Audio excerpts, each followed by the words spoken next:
What's up, everybody? We got a special 2 episode night of The Bad Batch, and boy, was it a night to remember. There will, of course, be spoilers here in my breakdown, so you've been warned. Now let's get into these episodes. Episode 6 opens with Rex escorting the senator from Raxus that the team saved back in Season 1, Episode 10, to meet Senator Chuchi as she continues to try and take down the Empire from the inside. And like I said last season during Season 2, kind of be the new Padme. I very much do believe that this is what Padme would have been doing had she not died of Sad in Revenge of the Sith.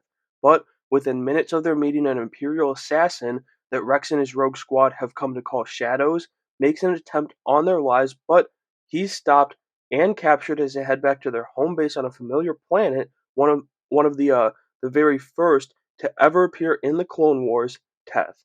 That's the planet where Anakin, Ahsoka, Rex, and the 501st rescued Jabba's son in the Clone Wars movie, and it's now, or was, I guess, after these episodes, the base for this rebellion. They remove his electric tooth, the kill switch, so they could question him, but when they get nothing, Hauser insists they get Crosshair to the base to question him because of his personal beef with the marksman after their time together on Ryloth, and Crosshair being a part of Hauser getting arrested, and Hauser blames him for his squad's death. But it's not until Rex sees Omega on the Shadows hit list that he makes a call and brings the batch to Teth.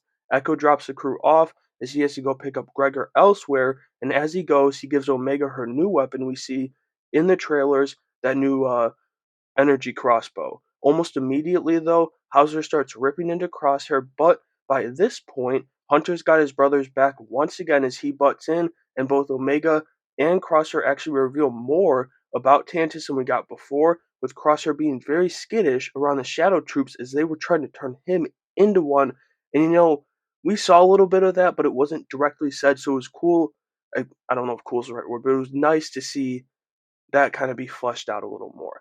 When what I'm calling the head Shadow Trooper attacks them inside their compound, they retreat, having to leave Hauser and a couple other troopers behind, and most are definitely dead. But Hauser's fate is left oddly unseen in this episode, as the crew descend to their escape shuttle to get a signal out to Echo for their rescue. The head Shadow regains consciousness and gets out of the rubble on top of him, slightly injured, as the team sent to bring in Omega arrives at the monastery, led by none other than Dave Filoni's favorite clone, Commander Wolf.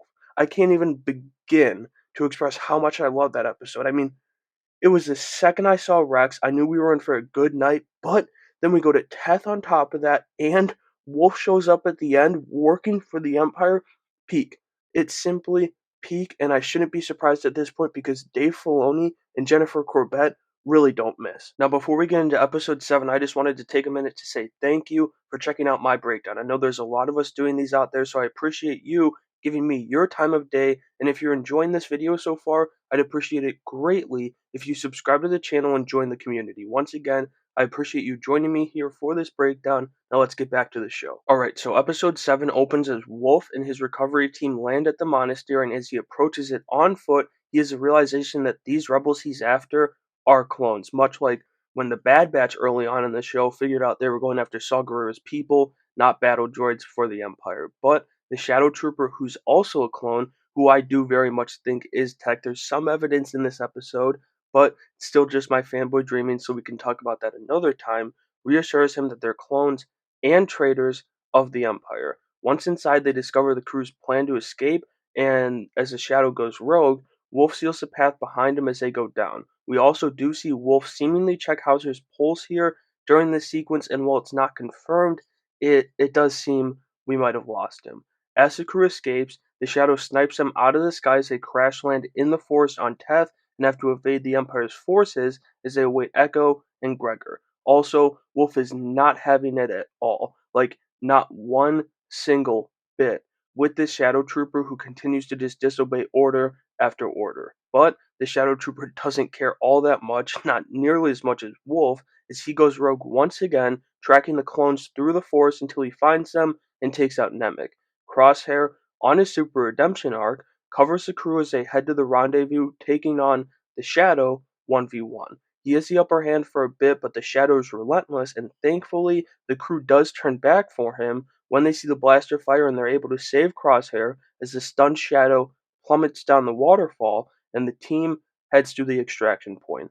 At the extraction, Wolf and the rest of the Empire's recovery team arrive, but when Rex and Wolf see each other, Teth stops spinning. Rex pleads with his brother, who thought Rex died, with the other members of the 501st on the way back from Mandalore, or I guess it's the 332nd, and both the realization that Rex is alive and that he's fighting the Empire that Wolf is so loyal to leads the commander to let them go, and it definitely broke him. He tells his squad to recover the Rogue Squad's fallen brothers because they're clones too and deserve to be honored, and man, would Master Plo be proud. These were both absolutely phenomenal episodes. It definitely helps that they were released together. It's very much a story that should be seen back to back on the same night, and it really hit hard there towards the end with the confrontation with Rex and Wolf, knowing we somehow end up with those two and Gregor together in Rebels out in no man's land, but also the knowledge that Wolf is the one who calls in the Empire during that episode when they're with the Ghost Crew. I mean, it's mind-boggling, but oh my god, it's just amazing. And so that'll do it for my breakdown of episode 6 and 7 from the Bad Batch season 3. Absolutely amazing episodes, both becoming automatic favorites of mine from not only this season, but all 3 seasons combined so far, and that's no small task because I do really, really love this show. But let me know what you thought about these episodes down in the comments below and make sure you have a great day.